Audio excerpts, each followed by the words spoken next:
पृथ्वी पर कलयुग का आगमन कैसे हुआ और क्यों? कलयुग की शुरुआत एक पौराणिक कथा से जुड़ी हुई है, जिसके अनुसार एक बार राजा परीक्षित भ्रमण करने निकले थे। रास्ते में उन्होंने देखा कली एक बैल को मार रहा है। उस बैल का एक टांग ही है। यह बैल धर्म था। यह देख राजा परीक्षित को काफी क्रोध आया। कलयुग को मारने के लिए दौड़े। कलयुग राजा परीक्षित को आते देख डर गया और राजा परीक्षित से रहम की भीख मांगने लगा। इस पर राजा परीक्षित ने दया दिखाते हुए कहा कि तू मेरे राज्य से निकल जा और कहीं जाकर रह। ये सुन कलयुग ने कहा कि पूरी धरती पर आपका ही राज है, मैं धरती छोड़कर कहाँ जाऊं? इस बात पर राजा परीक्षित ने दया दिखाते हुए कहा, जहाँ अधर्म, चोरी, झूठ, वहाँ चले जा और वहाँ जाकर रह। लेकिन इन सब स्थानों से कलयुग को संतुष्टि नहीं हुई और एक बार फिर जगह मांगने लगा। इस बार राजा परीक्षित ने कलयुग को सोने में रहने के लिए कह दिया। यह सुन कलयुग काफी खुश हो गया और मान गया। कलयुग ने मौका देखकर राजा के सोने के मुकुट में प्रवेश कर लिया। इससे राजा परीक्षित की मानसिक क्षमता खराब हो गई।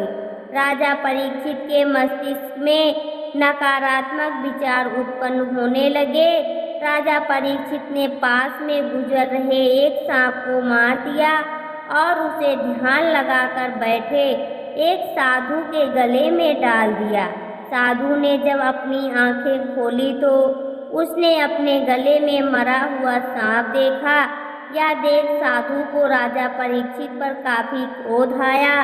साधु ने तुरंत राजा परीक्षित को श्राप दिया कि तेरी मौत आज से 7वें दिन हो जाएगी। राजा परीक्षित वापस राजमहल आए और माथे से सोने का मुकुट उतारा। सोने का मुकुट उतारते ही उन्हें अपनी गलती का एहसास हुआ। एहसास होते ही राजा परीक्षित दौड़े दौड़े साधु के पास गए और क्षमा याचना करने लगे। इस पर साधु ने कहा कि दिया हुआ श्राप वापस नहीं हो सकता, लेकिन तुम्हारे पास 7 दिन है। इन 7 दिनों में जितना अच्छा कर्म कर सकते हो कर लो।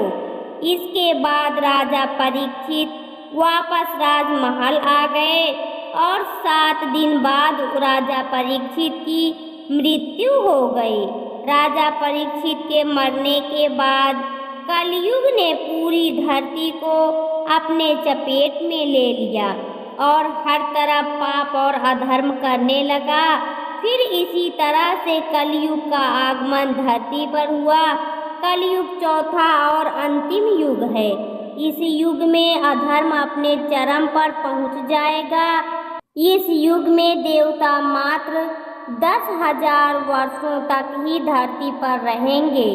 इसके बाद देवता भी धरती से चले जाएंगे। इस युग में धर्म के एक पांव ही रह गए हैं। कलयुग का कुल समय 4,32,000 मानव वर्ष होगा। अभी कलयुग के मात्र 5,000 वर्ष ही पूरे हुए हैं। कलयुग में मानव का औसत जीवन काल 100 वर्ष होता है। जैसे जैसे कलयुग बढ़ता जाएगा वैसे वैसे पाप, क्रोध, लालच, हिंसा, वासना, स्वार्थ, बुराई बढ़ती जाएगी और अच्छे कर्म जैसे कि दया, क्षमा, सत्य, धर्म खत्म होते जाएंगे। जब घोर कलयुग आएगा तब तक मनुष्य की आयु मात्र 12 वर्षों की रह जाएगी और मनुष्य का आकार घटकर मात्र 4 इंच की रह जाएगी। इस युग का अंत भगवान विष्णु के द्वारा कल्कि के अवतार में होगा, जो बुराई का अंत करेंगे। कलयुग खत्म होने के बाद फिर से एक नए सतयुग की शुरुआत होगी।